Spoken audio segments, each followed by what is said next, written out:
sports share? Of course I am, John. You are everywhere. I am everywhere. I get my exercise in. The 49 has come in. Nick Manassian is staying behind the wheel, although I doubt they'll maintain their P2 lead as they had before coming into the pits. They do have 4 new Michelins out, so whether or not they can double stint, I will still need to find out. But assuming that they did not change the driver, and Nick Manassian would probably not do a triple stint in this heat, he wouldn't do that. It would seem as if this is a tire change for a single stint with the Michelin.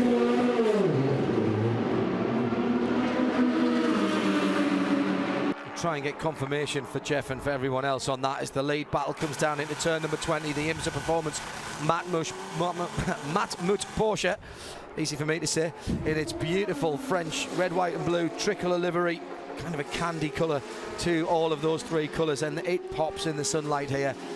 I really need a model of that car. There's got to be a 43rd scale Spark or something like that. That has to be added to the Hindhoff collection. Oh joy, says the responsible adult, another car model.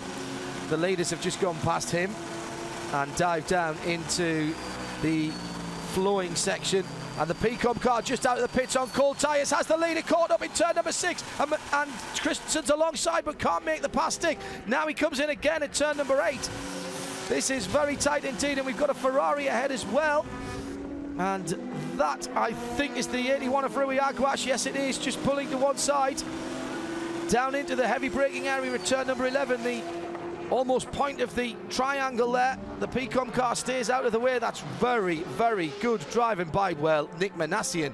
You'd expect that from Britain's favourite Frenchman. You would indeed, and it was a great run though. I think that Manish got onto the straightaway. I think he's going to have the draft here on the Toyota. Sarazen's going to defend to the inside, is he, or not? Can't get it done. Down the inside, it's going to be side by side to 12 under braking, but Sarazan gives that one up and lives to fight another day. Piece of the number 1 car bodywork still sitting out there after the touch from the 92 Porsche earlier on. The number 1 car, remember, has been airborne. It's still out there though. Andre Lotterer, 48.9 last time around. Very close quarters racing down the back straight, and a copy boot overtaking manoeuvre. Yeah, certainly was. He made sure he got a good run out of turn 11, got the draft on straight away. I think the Audi seems to be maybe slightly quicker on the straightaway as well than the Toyota. So Tom Christensen there, excellent job, gets the job done down in turn 12. Audi number 2 back in the lead of the race. Very different responses from inside that pit there, because the number 2 mechanics very much applauding that piece of overtaking, but Ben Treluet, who was standing there from the number 1 car, not quite as impressed on that, because that's their championship that they're defending this year as world champions, the number 1 team of Lotterer, Treluet and Fessler. That is again just swinging towards their teammates. Jeff Braun, I can tell you that the P-Com car has only singled its Michelin tyres in the first couple of hours of this race. The data gathering continues for you, and he says yeah, that's all we could do with the Michelin's tyres yesterday. Thank you very much. Yeah, in P2 the top 4 positions remain the same. However, both, well, the number 24, the number 35 and number 26, that's respectively Alex Brundle, Martin Plowman and John Martin, who was doing a triple stint in this car number 26.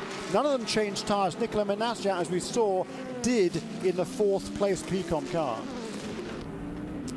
GTE Am Racing with the Julian Cadal and Gianluca Roba. That's a switch of position for 5th, and Julian Cadal in the 50 Chevrolet Corvette has gone ahead of the Felbermeyer Proton number 88. That's the blue Porsche in GTE Am. Jimmy Bruni leading the Pro class from Bruno Senna. That's gone out to 9 seconds. And number 12 down in the pit lane, Matthias Besch has brought in the number 12 car. Driver change and tire change for the number 12 car. Doesn't seem like it was that long of a stint to me. Is that right? Oh yeah, that's a long stint. It was a long stint then, yeah. Okay. Must just been my imagination, because I feel like I had just seen it in here 5 seconds before. First pit stop was on lap 27. Oh, wow. 12 car. This second stop on lap 55. Well, now it's already back out of the pit lane. Very, very quick and efficient stop for Rebellion. Paul Truswell with another hour about to go into the books, 6 minutes away. How have you seen this race developing, and is it as you expected? Who's overperforming, who's underperforming? Well, I mean, the underperforming is easy because that's the number 1 Audi, isn't it? It's not that it's necessarily done anything wrong or done anything badly. It just had the bad luck, which, funnily enough, I mean, that's what the Toyota had in Brazil, in Sao Paulo, wasn't it? No, I mean, as far as who's doing well, we've still got a race on for the lead. The Audi and the Toyota separated by nothing at all, and I wouldn't really have expected that necessarily. As you say, John, nearly 2 hours into this race, a third of the distance practically, and Sarrazin certainly in a position where his Toyota will go a little bit further on the fuel.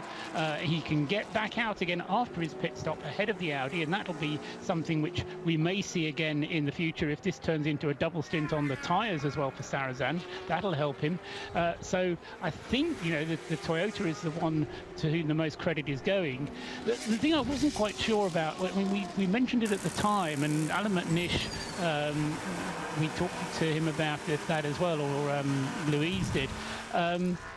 Wasn't quite as quick as Loic Duval was at the wheel of the number 2 car. Tom Christensen is also averaging laps at over 1 minute 50, 1 minute 51 kind of is his average lap time. Whereas there was a chunk of 10 laps in the beginning of Loic Duval's stint, which were averaging 1 minute 49s. And that's impressive stuff from Duval. So Christensen and McNish, not quite on the same pace, but they may well just be driving to keep the Toyota behind it and driving only as fast as they have to. Yeah, and I think probably, yeah, perhaps maybe they're going to start looking after their tyres a little bit.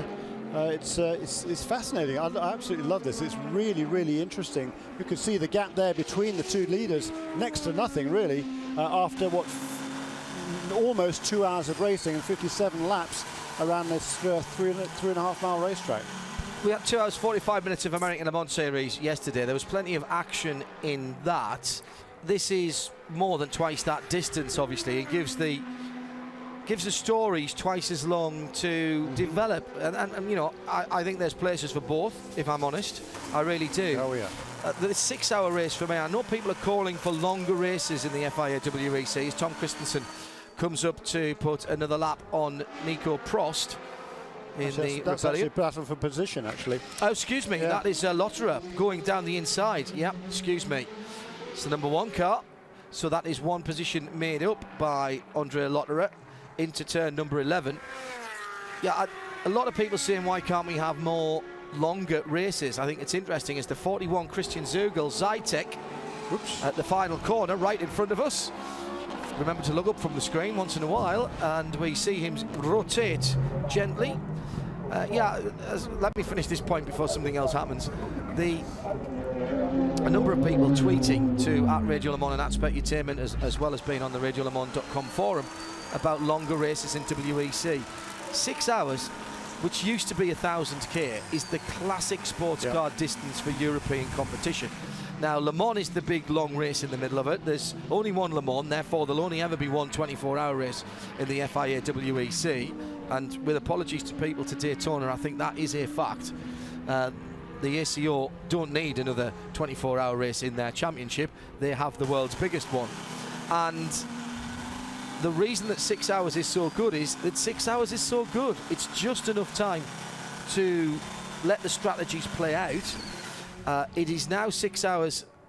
Has Zugel managed to get that going again? Yes, he has. That's a replay. The reason that it has become 6 hours rather than the rather more fluid 1,000 kilometres is so that TV companies can drop in for the last hour of the race or the last 40 minutes of the race if they're not taking it all, and they are doing that. In Sao Paulo, one of the local HD sports channels took the first 90 minutes and the last 45 live. Now, they couldn't have done that easily if it had been a 1,000 kilometre race, because you never know when the 1,000 k's is up.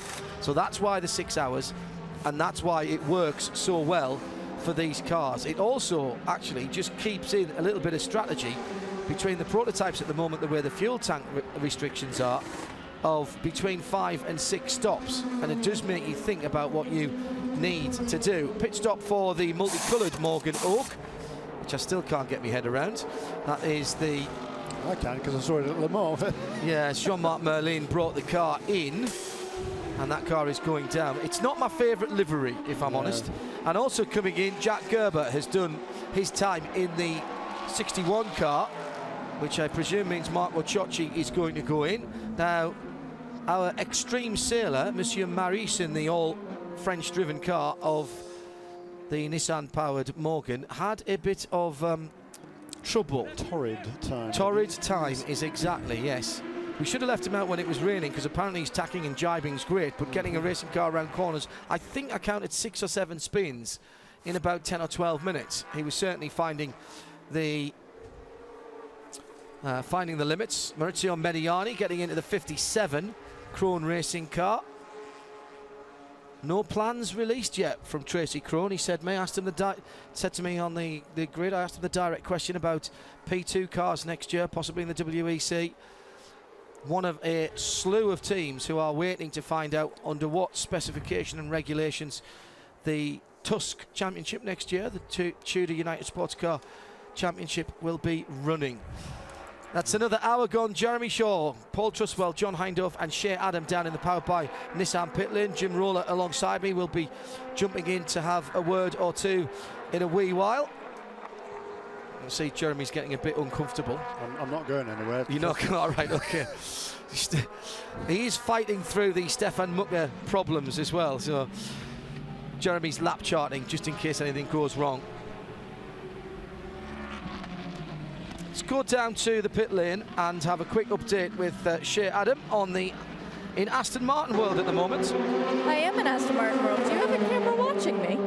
I just know. You just know. Well, I was down here in front of the 98, and Richie Stanaway stayed behind the wheel of the car. They did not even put new Michelins on. That car is a long way to go to get back up into fighting position, unfortunately.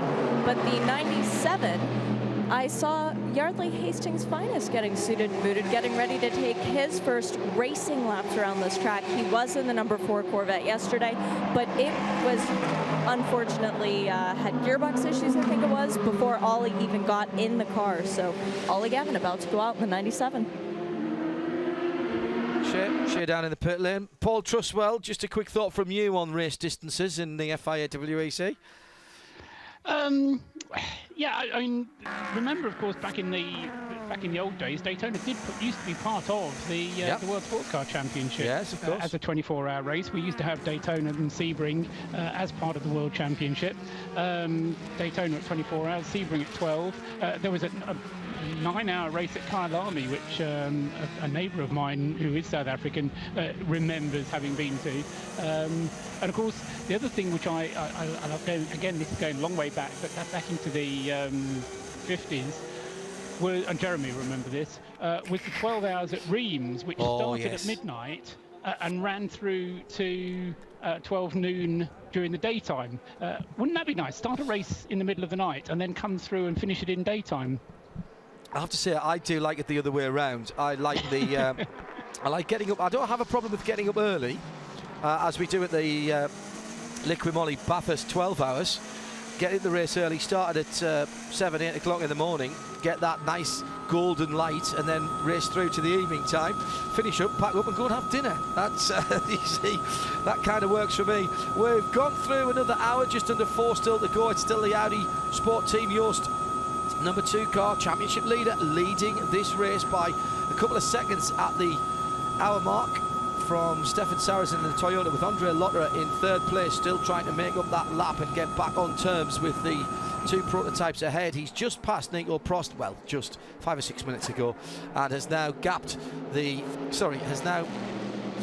driven away from the Lola number 12 by something like 15 seconds. And as I say that, Lotterer is in the pit lane. In P2, Alex Brundle leads by 2.9 seconds from Martin Plowman. That one is hotting up after the pit stops, with John Martin another 5 seconds further back, 24, 35 and 26.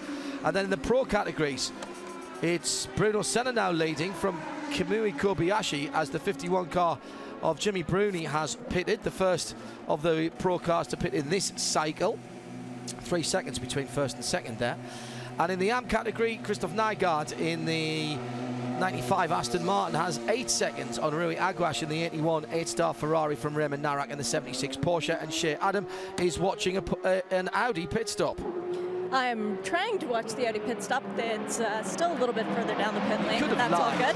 You could have lied. I could have lied, but I'm too honest. My mother would not have been proud of me for lying. But I did see that Benoit Traoré is now behind the wheel of the car. Andre Lauder has gotten out. So Audi continues its one stinting program. They are putting new Michelins on the car. And looks like it's a pretty standard pit stop. Not going to be holding them in for any longer, not doing any rebooting as they had to do earlier. A couple of people asking about the calendar for next year in the FIA WEC. As you were, it was announced yesterday, day before maybe, and it is the same 8 races in the same order, roughly the same times. A few tweaks to the dates, but not very much. If you go on to FIAWEC.com, all the details are there. Start booking your travel with at Travel Destinations or at Le Mans Race. If you'd like to be a part of that next year, we will be running a number of RadioLeMans.com travel club events to not only the FIA WEC but also to Tusk events and things like the Bathurst 12 hours as well. Now, Jeremy Shaw taking a little step away from the mic at the moment, but still feeding information, and he is saying he's pointing out the 51 car pitted yes, very early. It was it looked like a routine stop. They showed it. Didn't look like anything was strange about it. Driver changing tyres for the 51 car, but they were the first car to pit on the last cycle as well. Exactly. So that's when you know that the GTs are starting. They've had a decent pace. In fact, 1 minute 15 seconds last time around. First of the GTE Pro cars to have 2 stops. Meantime, the number 2 Audi has Stefan Sarazan behind him because of that pit stop that we saw a moment or two ago. How's that gone down to 0.4 of a second between Christensen and Sarazan? Ah, Christensen's gone by him. Christensen's gone by for the lead. There we go.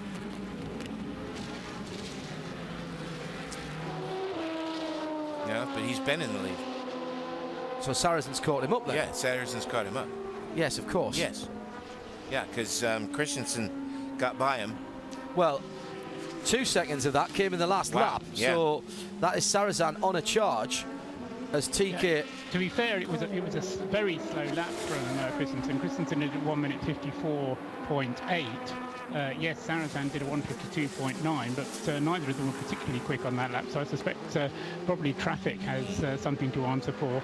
But looking on previous laps, Christensen's lap times high 51s on average, although the last one was a 53. As far as Sarazan is concerned, he's been doing mid 51s and a best of a 51.0, although again, because of traffic, his last lap only a 53. So it's a real battle on here.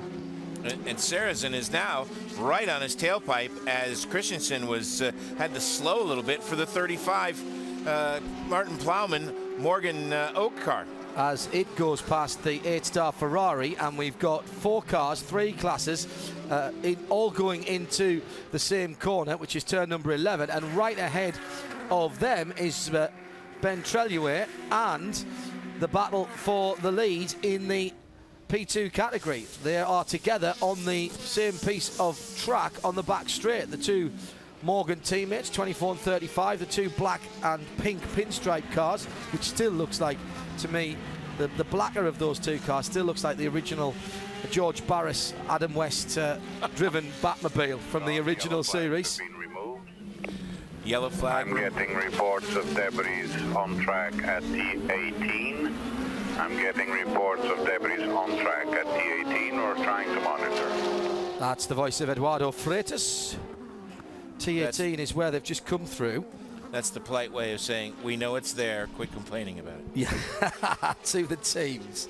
Yes, I like it. And now Sarazan's going to take another run at Christensen as they come through turn 20 and head up the front straightaway. Christensen was a little bit slower. Sarazan got a better run off of turn 20, but in the straight line, Christensen seems to be able to hold him off. Well, that extra 300 horsepower from whenever they want going through the back wheels of the TSO 130, a big advantage coming out the slower corners, where the Audi, of course, has to wait to 120 kilometers an hour to deploy its round about 200 horsepower to the front wheels of the Audi. These rules will change next year, and I'm led to believe that well, both of these cars will go to dual hybrid systems. They will have hybrid deploying on the rear and the front wheels, and they will get a lot more power for a lot longer.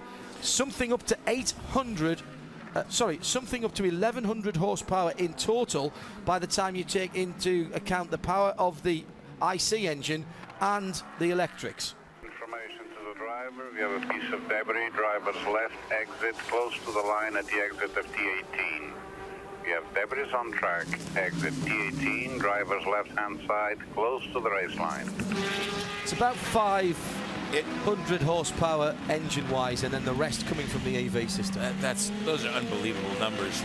It was interesting to me to see how the two applications worked on that front straightaway. The Toyota, which gets the power instantaneously off of the capacitor, was able to come off the corner better, but then once Christensen got up to speed and the flywheel system was able to kick in, he was able to stretch it back out. It was a great view of just two different technologies, two different methods to achieve the same goal, and how they combine on the racetrack.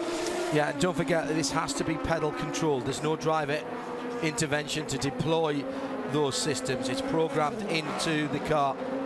You can't just press a KERS button as you can in Formula Racing. Push to pass, as no, it were. Exactly. It has to deploy as of its own, controlled by the throttle only. Saracen is sure letting Christensen know he's there, isn't he? He's taking little stabbing, diving moves that are definitely got to be showing up in the rear view and the monitoring system on Christensen's car. What's impressing me, though, Jim, is this new aero package on the Toyota. Was there a little kiss there between the Toyota and the Ferrari? Looked like the Toyota took a little... it definitely lost ground there when he was going by the Ferrari. Well, keep an eye on that. Yeah, he might have had to lift to keep from hitting. Yeah, well, that's true. I do think that the speed that the Toyota is going through the first sector is impressive. Paul Truswell. Yeah, I'm a little concerned. At least I would be concerned if I was running that Audi, because the way that it ran away early on in the race, and it was establishing a second of a lap of an advantage and more on the Toyota. Now it's not being able to do that, and in fact, if anything, as Jim was just saying, that the Toyota is snapping on the heels of Christensen, and we'll see now, having fallen back, whether or not Sarrazin is able to close the gap on Christensen. Now, whether this is some kind of tactic or whether it's pure driving skill, and what we're seeing is a comparison of Buemi and Sarrazin along with Christensen versus Duval. I wouldn't like to pick any of them, to be honest, but it is. I mean, it's so noticeable now that Toyota is every bit as quick as the Audi. We'll watch its lap times now. I wouldn't be at all surprised to see him pull himself back up onto the tail of the Audi. Thank you, Paul. Paul Truswell in our UK data centre at Woking. It's, what time is it here? Just after 1 o'clock, 11 minutes past 1 here at the Circuit of the Americas. On board the number 2 leading Audi with Tom Christensen, the most successful Le Mans driver in history. Do you like to say we've got time for a quick guest from, as soon as we bring a guest in normally something kicks off. So I want to say hello to the general manager of Austin South Audi, Audi of Austin South I should say. Dean, welcome to RadioLeMans.com, and thank you for hosting us earlier in the week. I know you've got some of your customers here this weekend. How are you enjoying this event? Phenomenal. One word, phenomenal. We're talking to some of the Aston Martin guys as we see the Aston Martin 95 car in the pit lane. Christoph Nygaard just bringing that car in from the lead of the GT category. Talking to David Richards of Aston Martin earlier on about how important it is from a manufacturer's point of view to be involved in the World Championship. He talks about it from the manufacturer's point of view. You're on the other end of that. You are the customer-facing end of Audi's motorsport program, because you sell Audi's cars, not the race cars, the road cars. What does this do, and how does this program help you guys? The brand awareness is phenomenal. It's a world-class sport. It's our Super Bowl in the football world, but you know, it really solidifies what product means. And we talked about safety earlier when the Audi went airborne. You know, these cars are built to sustain a lot of damage. And that correlates back over to the road. I mean, for people to come out here and see the caliber cars that are out here and have that technology available for them on their cars they drive every day is amazing. And TDI, of course, we're used to diesel technology far more in Europe than you have been until latterly here in the United States. And a diesel car has now won Le Mans. Now a diesel hybrid has won Le Mans, as we see the battle at the head of the P2 field between the two Oak Racing drivers of Alex Brundle and Martin Plowman going through turn number 1. At the moment, nothing in it. And Plowie has a look down the inside, coming through to turn number 2. He's on the wrong side of the track. Alex Brundle not wanting to give this one up, but he is at the end of a triple stint, not only for the driver but also for the Dunlop tyres. Plowie with a little more under him in terms of life in the tyres and in the driver. Young Brundle here is doing a stunning job as they head through the S's over the top of the rise at turn 8 and 9, and now through the kink at 10 down towards the braking area at turn number 11, furthest away from us here on the start-finish line. We'll keep an eye on this. Just want to ask you a quick question. We're talking about TDI a lot in Europe. We drive TDI. Having TDI sports cars winning Le Mans, racing here, showing the technology with TDI now becoming a bigger part of Audi US's portfolio. Again, just focusing in on what does it make. I'm going to use a word here that I'm not sure I've used on the radio. Does it make TDI sexy? Well, you know, it's not just sexy, it's the range of the vehicle on a tank of gas. Not only that, but 25% less emission than regular fuel. So it's actually cleaner for the environment, and you're looking at, you know, something that's green. Well, thank you again for hosting us earlier in the week. And hopefully we know now we're coming back to see you next year at our new home here in America. Come back and see you then. I appreciate it. Cheers. Thanks very much, Dean. I've got Mark here as well from Audi Customer Racing that I want to have a quick word with. I'm going to bring in Paul Truswell for a moment. Paul? Yes, John, sorry, I've just taken the opportunity to have a sandwich. No, okay, sorry. No, it's okay. No, you can...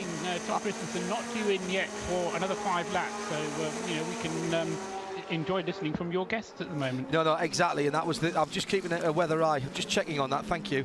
Just keeping a weather eye on what's going on in P2, as the man at the head of customer racing in the US is with us now.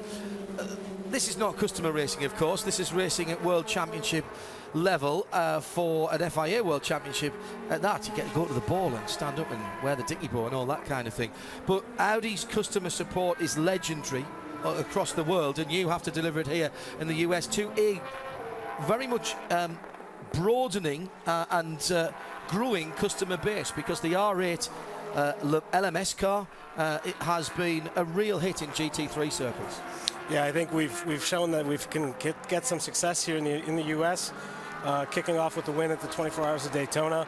And for next season, we're very hopeful with the specifications slowly coming to light for a United Sports Car Series and where we're going to end up on that. We certainly have a lot of customer interest, and the customers actually that buy the road cars, they also see the benefit of those cars that are racing and winning on the track. The Pirelli World Challenge have decided to take FIA GT3 cars as is, with no performance balancing, with no changing of any aero products, and as FIA GT is such a global formula nowadays, so we see the 71 Ferrari Kobayashi in the pit lane, and out of that car that leaves Bruno Senna on his own to pit in the GT Pro category. With GT3 and FIA formula, and a global formula at that makes life very easy for you, for your customers, and for series organisers to say, yeah, bring that in. We've got a performance balancing sheet. Let's go racing. Have people been coming to you talking about that as well?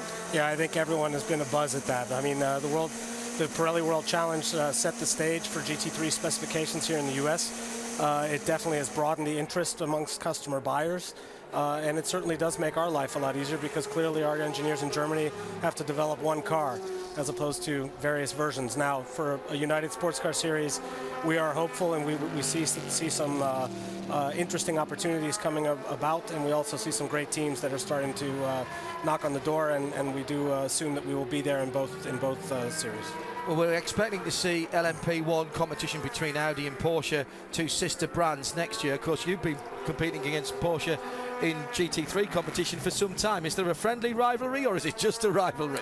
I think it's definitely a friendly rivalry, but as with anything done in racing, it's always with some heart and with some gusto. So no one is going to hold back. Everyone is going to try to win, and that goes for whether it be GT3 or whether it be an LMP. Mark, thanks for being with us. Thanks for your support this weekend as well. We'll see you next year. And I can say that with some certainty now as we watch the battle between Christian Reed and Patrick Bornhauser for 5th position in GTE Am out on the circuit. It's John Hindhaugh, Jim Roller, Jeremy Shaw and Shea Adam out here in the US within the UK Media Centre, or Data Centre should I say. Paul Truswell crunching numbers, and this Corvette versus Porsche battle is looking absolutely outstanding as Bornhauser is trying to get back the position that he recently lost to Christian Reed, but Christian has just eked out a bit of a lead there as he comes through turn number 20 and heads up the start-finish straight. Classic kind of GT racing that we're used to seeing both in the World Endurance Championship and the American Le Mans Series. The difference is that this is in the amateur class. Hardly call these guys amateurs. They are pros at heart. They just don't make their living as a racing driver, most of them, and that's why they're called the amateur class, what we used to call gentleman drivers. And now we see Oliver Gavin in the pro category in the number 97 car. The Darren Turner car has turned the fastest lap for that car at a 204.728. So Oliver Gavin is coming to grips with that Aston Martin and doing it quite well. It was a very interesting fact that the guys from Chevrolet released Oliver for the day to go ahead and help out Aston Martin because of Stefan Mucke's illness, and I thought that was it's quite a mark of respect that we've remarked many times about the competition between the rivalry between Chevrolet and Aston Martin, and how it was always a respectful rivalry, but indeed they do have a lot of respect for each other and get along quite well. And now out on the racetrack we're seeing those two Oak twins going at it again. Alex Brundle leading Martin Plowman. And yeah, very much Plowman getting, I think he's on the fresher tires. Alex Brundle is the one who is, has used up his tires a bit. You will have one more lap of fuel than Alex, so save the tire if you cannot overtake, save the tire, and you will have 1 or 2 more laps to big push. So there you go, the team telling Martin Plowman, you've got a couple more laps of fuel. You do not have to use up your tires trying to make this pass, because Alex Brundle will be coming to the pits before you. So use your head, and if you can make the pass safely. Reference to the debris at T18. In reference to the debris at T18, it's now on the curve, off-track, driver's left-hand side. So, on the beginning of the curve at the exit of T18, the debris has moved there, and I wish it would go a little bit further. Come on, debris, get off the racetrack. It's being blood. Side-by-side action again. This internecine rivalry between Plowman and Brundle just won't go away. They've got traffic ahead of them through the S's. Jeremy Shaw moves away and sort of shrugs away as he was worried for both of those young charges. I've got to think they raced against each other probably in F3 maybe. Don't think they did GP2 together. Tim Gray will be crunching numbers back at home on the junior formula categories. Plowman and Brundle, with Brundle just ahead of Martin Plowman at the moment. Brundle's done an excellent job. This is his third stint.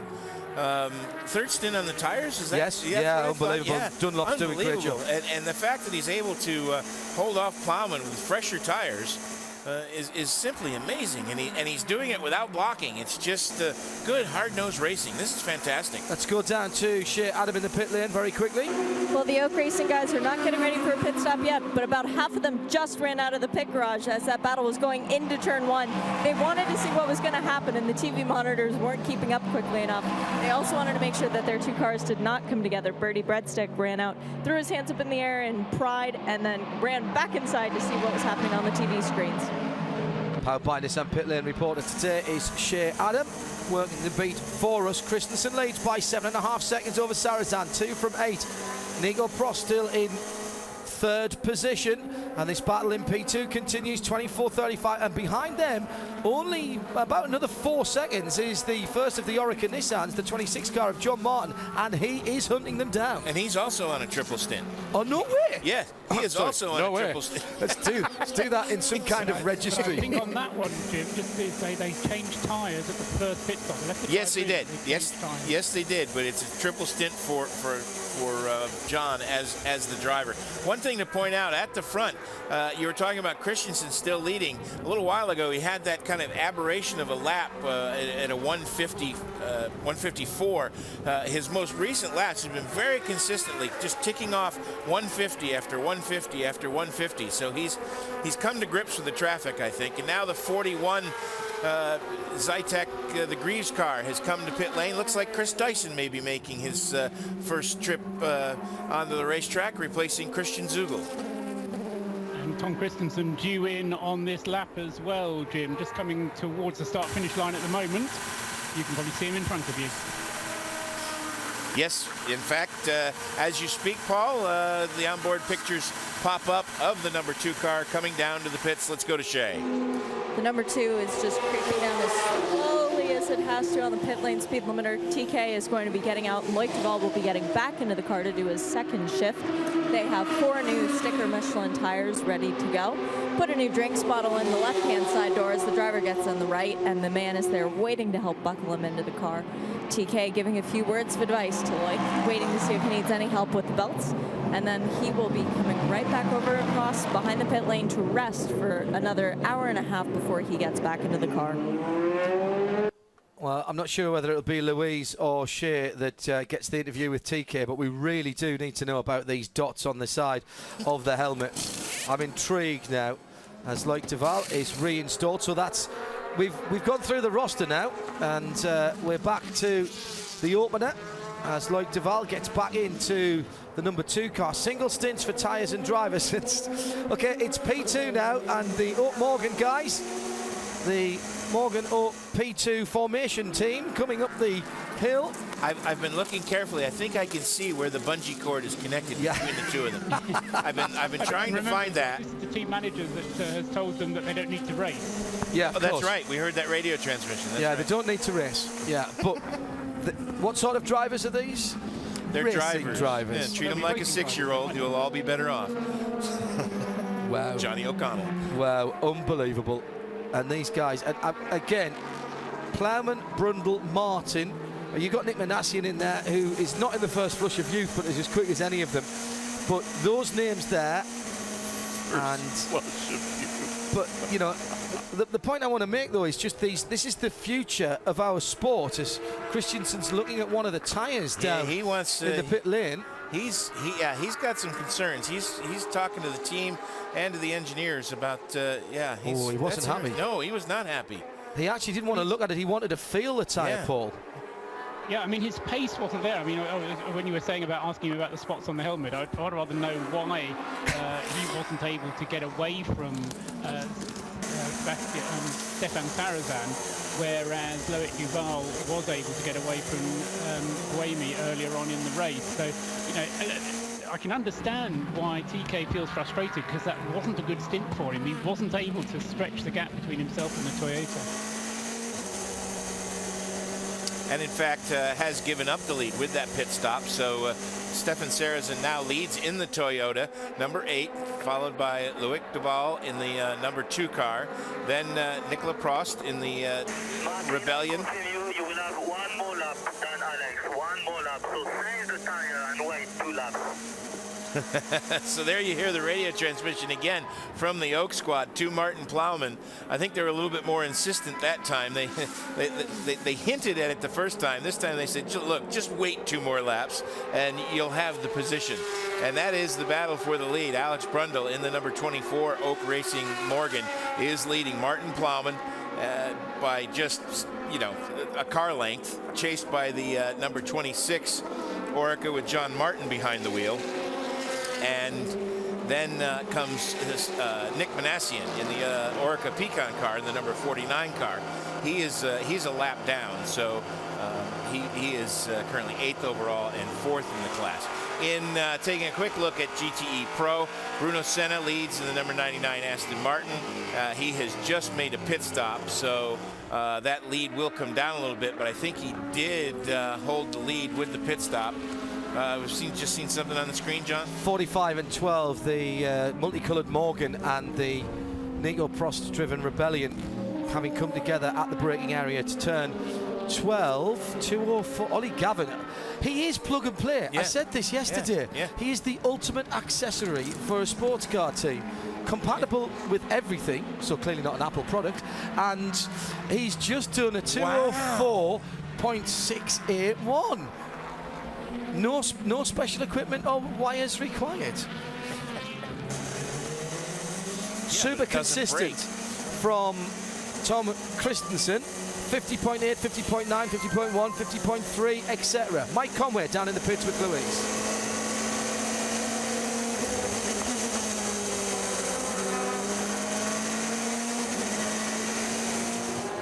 Keeping a very watchful eye on the Oak Racing battle. Mike, you just said you've had to change your plan a few times to keep an eye on what they're doing. Yeah, I mean, initially we were leading, so we could stick to our plan then. But when we had a bad pit stop, you know, that kind of changed things. And the other guys were double stinting, so I think we had to follow the leader really there. And it seems to be working out. We're slowly catching back up to them. And with the little battle they've been having there, you know, that's helped us catch back up. So, but still early in the race. Roman's got to get in next, and then I'll be the last to get in. But yeah, I've been waiting to get in since the start. So Ed has counted down the hours really. We've had a question on Twitter from Alistair McLeod, who's asked, how did you feel the first time you hit that turn 1 at speed? How did I feel going into turn 1? Good, because it's actually such a uphill as you go in there. You can brake really late, so as you get there, you kind of like, oh, the corner's here, and then you can carry a lot of speed through it and get out really fast. But I think the whole circuit is awesome. Really happy that WC come here, and great to see a good turnout from the fans. Thank you. Thanks. And if you have any questions you want me to ask, then it's #WEC Live, and I'll do my best to ask the guys. #WEC.live for Louise, or at Radio Le Mans and at Specutainment. Whilst Louise was there, just behind her, Shea, there was a pit stop going on for Morgan. The 24 has come in of Oak Racing, the Nissan-powered Morgan. And David Hedemeyer Hansen has just taken it back out. Car 41 is currently between T11 and T12. Car 41 is getting to T12. It's picking up the pace. And that's Chris Dyson having a bit of an issue. Sorry, Shea, go ahead. That's all right. I did have to say Alex Brundle managed to pry himself out of the car. I thought they were going to have to drag him out, given the amount of energy he must have expended during that triple stint. But not far behind him, coming into the pits, will be the 35, and Ricardo Gonzalez will be getting into that car. That's down in the pit lane from Louise and from Shea. Adam, a couple of people asking what's the story behind the paint job of the 99 Aston Martin, not the usual colours. Well, you've said not the usual Gulf colours, Sulev, but it wasn't in Gulf colours earlier on in the season either. It had the asymmetric striping on it, making it look like the lining of a Paul Smith suit in some ways, I thought. It quite liked that. It is in the colours of Valero, the energy supplier, which is a local firm to here. It's a one-off, so get the photos, get the model. It will be the only time you see it in that colour, certainly this season, although with plans afoot for Bruno to come back and race here next year, if possible, that might change. Leader is in the pit lane. Shea. The leader is in the pits. The 8 is down, getting no tires by the looks of it. Just some fuel, no driver change, and back out. So the Toyota, again, double stinting, trying to beat Audi's single stint. Exactly expected by Paul Trustwell. Thought he'd be in about 78, came in at the end of lap number 77, Paul, so that's pretty much on there. Yeah, 52 seconds. Yeah, and he will stay in the lead as a result of that stop. And interestingly, is they're only doing 25 laps on a tank full. I thought they might be getting 26, but obviously the increased pace, the better pace that Toyota is managing, using up a little bit more fuel. And as long as they can get out, of course, ahead of the Audi, then we'll be able to see whether Loic Duval is going to be able to do an Alain McNish and go past the Toyota, or whether or not it's going to be a Tom Christensen situation where Tom, for whatever reason, wasn't quite as quick in that Audi for some reason. Oh, sorry. Breathtaking, literally breathtaking shots at low level through the early parts of the lap, Jim Roller, with Loic Duval absolutely on a tear. It's one thing to see a Formula One car go through those corners on rails. It's something completely different to see a sports car which has a higher center of gravity, a little bit less downforce go through there, because not only do you get the left-right feeling, you also see the cars change the center of gravity. It sets to the left and to the right. It's wonderful. Let's head down to Alex Brundle, who's just done a triple stint in the Morgan. Alex Brundle, you were just going to jump up to have a chat with me, and I couldn't let you do that after that epic drive. How was it? Yeah, it was 3 stints for me. The first one on the tyres from qualifying, and then we tried to double. The balance is really tricky when you double here, so just having to save the left front all the way through both stints, really, and then I could only really let rip right at the end. I'm not sure if it's the best strategy for us moving forward. We'll have to look at some data now. But yeah, managed to retain the lead into the pits, which was good, and hopefully after this flurry of stops we'll be able to keep it. Feeling the pressure from your teammates? Yeah, of course. You know, they're quick guys, and we're all out here to race, and we're all in a championship, so you know, yeah, we're going to race them hard all day long. Well done, thanks. He could at least have the courtesy to sweat. No. 3 stints. There's a reason that we call Alex Brundle Cookie Monster, and it's not because he eats cookies, it's because he eschews them, because he's worried that a cookie will give him any kind of disadvantage if he puts an ounce of weight on.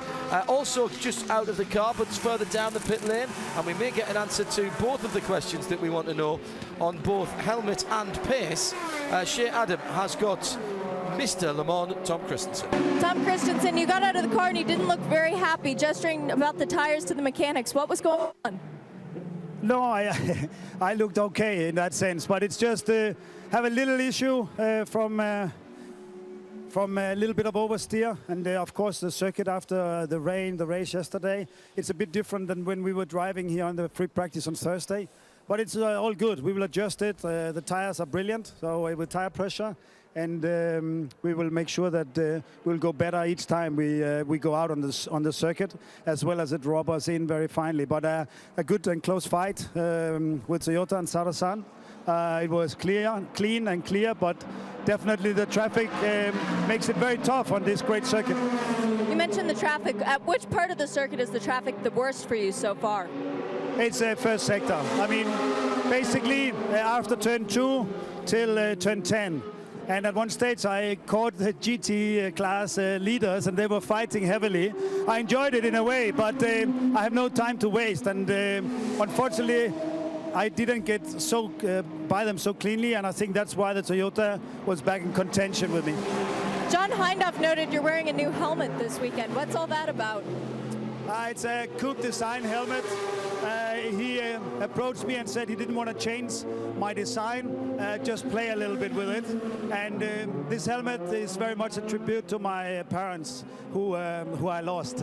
So that's why I carry this very well and nicely designed Bell helmet. Thank you, Tom. Yeah, sadly, Tom lost his father just before Sebring, I think, earlier in the year, and Christensen Senior, a no mean competitor in his own right. I had the very great pleasure of meeting Tom's dad a couple of times. Once most memorably at Spa, when I spent a long time talking rallycross with him, because that was his sport, thing, European champion, and big fan of rallycross back in the day. And he did make me laugh, because he did say, yes, Tom always disappointed me, never was any good at rallycross. Only won Le Mans by that time, won 7-8 times, you know. Yes, never went into rallycross. Pit stops then for Roman Rusinov in the 26 Delta ADR. The G-Drive sponsored Oregon Nissan into the pit lane. Waiting for the 49 of Nick Manassian. He's the last of those top 4 contenders in the P2 category to make their pit stops. Everyone else has made 3. He's sitting on 2. Should be noted, Jeremy pointed out to me a little while ago, when the 24 car did make its pit stop during that interview that we had. Hannemeyer Hansen, I don't know whether it was on the driver change or what, but they were about 5 seconds longer. They did their pit stop in a 1 minute and 33. Everyone else has been doing theirs in 126 to 128. Yeah, different strategy there. The 49 car changing tyres, the Michelin shod car, the only Michelin shod car changing tyres at every stop. Hello to Alex Wirtz, listening to us and listening intensely as well, Jim. He's picked you up on something. He said, actually, believe it or not now, an LMP car has more downforce than an F1 car on high downforce settings. But it's obviously... I thought that was the case, but I wasn't 100% sure. And most generally, anytime I say anything in sports cars is better than Formula One, I get hammered on the collectives and on Twitter. So I was just a little afraid to go that far. Actually, Alex says an LMP car on Le Mans low downforce has more downforce than an F1 car on high, as in Monaco style downforce. Of course, it's heavier, which makes that immediacy of the change of direction even more impressive. Yeah. You're talking about 990 kilos. Well, thank you for that, Alex. That's awesome. Alex, great to have you back from at the next round in Japan at Fuji to Toyota TSO 30's back, and be nice to see you back in the sink, mate. And it's the weight distribution, too, that you see, the shifting, the weight, the car setting from left to right that you don't see in a Formula One car. I wonder then if that makes the transitions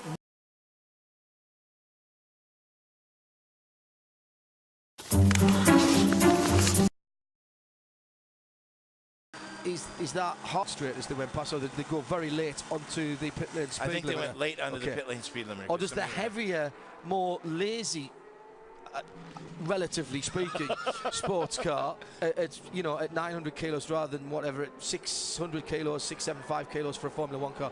So which one's the more violent? Alex is listening in. Hopefully he'll answer us. I was just going to say. Any second now. Pecom back in the pit lane. The 49 Nick Manassian getting out of the car, I think, Shane. Luis Perez-Pompang is getting into the car as Manassian is just doing up the last of the buckles for his co-driver. This was a triple for Manassian, I believe. Trussers can correct me on that if I'm wrong. But new Michelin boost going onto the car. Fueling was complete, so it should be good to go back out and again be the last car in of the P2s from the next cycle.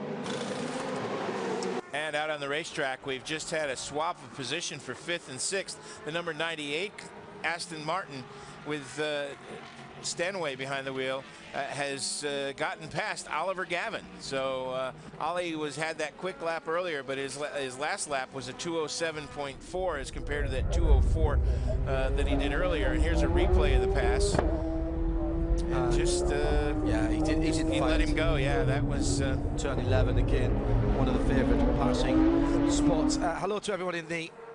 It was a double for Nick Manassian, by the way. Paul Truswell types rapidly. And hello to everyone in the hospitality suites, enjoying a fabulous weekend here at the Circuit of the Americas. You have a great view, great surroundings, and listening in to us here on the very efficient Circuit PA. And I'm very envious of you all. As you should be. This place is awesome. Track is just unbelievable, and the wow factor. Plus, the city is one of my favorite places. I used to come here for Big 12 basketball for many years at the University of Texas, and some football, and so I've always loved coming here. I'm told by those who know at the moment in the hospitality suites, it's a stereotype busting set of hospitality guests, not the usual F1 types who aren't really worried about what's going on out on the circuit. They all are, all leading out, all listening into what's going on and digesting the tactics. I think it was quite funny how many cutaways at the Singapore Grand Prix earlier on today. I won't spoil the race for those of you who've TiVo'd it. I know there'll be a number of you here. We reckon that Declan Brennan, I think, was right when he says there is a quotient as to how tedious the F1 races are, depending on how many times you cut away to show famous people in hospitality. And so many people in the middle of the race were sitting with no view of the track and no view of the screen, just eating and drinking. Yeah. That's not what's happening here at COTA. Everybody is involved, and a very, very knowledgeable set of fans. And hello to everyone I've met, and in particular to Robert Stevens, who brought me up a T-shirt earlier on from the guys who are up at turn 1. Robert Stevens is marshalling up there, and the T-shirt is magnificent. There is a photograph of me, and I will wear it with pride. Yes, you to will. all of those guys who have felt it necessary to induct me into their club. Again, I won't spoil the outcome, but unlike here, where with 3 hours and 16 minutes to go, this thing is very much still in doubt. After the fourth corner of the Formula One race, it was pretty much decided. Yeah. It'll save you time. Won't spoil it for you, but it'll save you time. Fast forward through the middle bit. Yep. Through turn number 1 goes Stefan Sarazan. Toyota leads FIA WEC round 5. 1:48.6 for the chasing Loic Duval, set on stun, and he is reeling in. Yes, absolutely. 6.7 seconds at the moment. And with, as Jim says, over 3¼ hours still to go. The other class leaders, 26 Roman Rusinov now behind the wheel of that Orica Nissan, has 13 seconds on the 35 Morgan Oak. David Hennemeyer Hansen now in the 24 car is another 4 seconds back from his teammate. And GT Pro Bruno Senna playing the long game in the 99 car. Great way to put it. Yep. Kamui Kobayashi in the 71 AF Corsa in seconds, 5 seconds behind Giancarlo Fisichella, fast but stopping earlier, the 51 AF Corsa car. Giancarlo is another 18 seconds back from Kamui, 2 former Formula 1 pilots there who have left Formula 1 and come to sports cars. Christian Nygaard in the 95 Aston Martin from Stuart Hall, in the 96 and Jean-Carl Venet in the 76 red, white and blue of France Porsche, the IMSA Performance Matmut car. That's how it stands on RadioLeMans.com. Sorry, John, what hasn't really been explained, though, is why Loic Duval is being able to close in on Stefan Sarazan, whereas Tom Christensen wasn't. I mean, the last laps from Duval, since he's been out in the car, he's had 2 laps which have been over 1 minute 50. Tom Christensen's stint, he didn't have any laps, it went under 1 minute 50. And so there must have been something else wrong with that car, because I refuse to accept, however much time maybe catching up with Tom, that he's that much slower than Loic Duval. I mean, Duval is stunningly quick, but, you know, there must have been something else wrong with the car that Tom Christensen wasn't prepared to tell Shea. I agree with you. In fact, I remarked to John during his answer that he was a little bit surprised by a real question from the pit reporter who has knowledge of what's going on and said, you know, I think he was surprised that he got such a cogent question. It was like, oh, how am I going to answer this? Clutch. Okay, here's the answer. I wonder if they've changed tyre compounds. That could be. That could be. I wonder if they've changed the compound. Because the disgusted look he had on his face when he quit looking at the tires. Yeah. They didn't look in bad shape. You mean on this stint or for the race? No, on the stint. Yes. I would You wonder. normally have 2 compounds of slick tyres, 2 compounds of slick tyres, and I just wonder if they tried something with Tom's to see if they could get a double out of it.